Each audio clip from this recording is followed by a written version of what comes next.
இருக்கோம். ஏதோ உங்கள் உதவியிலே நாங்கள் ஏதோ நல்லபடியாக போயிட்டுருக்கிறோம். அவரும் வந்து எங்களுக்கு ஹெல்ப் பண்ணுறாரு.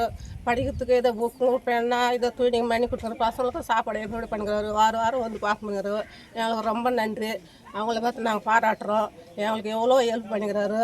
வாரம் தவறாத ஞாயிற்றுக்கிழமை வர்றாரு. பசங்களுக்கு ஏதோ உணவு கொடுத்துக்கிறாரு. பிஸ்கெட்டுங்க சாப்பாடு துணி பண்ணி கொடுத்துக்கிறாரு. எங்களுக்கு ரொம்ப சந்தோஷமாயிடுது.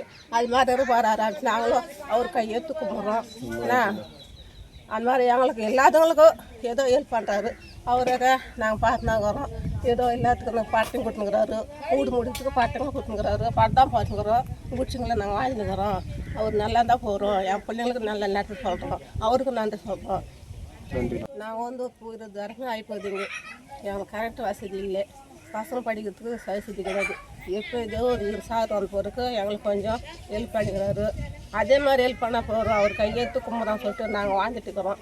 இப்போ தான் எங்களுக்கு வீடு வசதி வந்துருக்குது. அந்த வீடு கூட கட்டல ஒன்றும் வசதி தான்.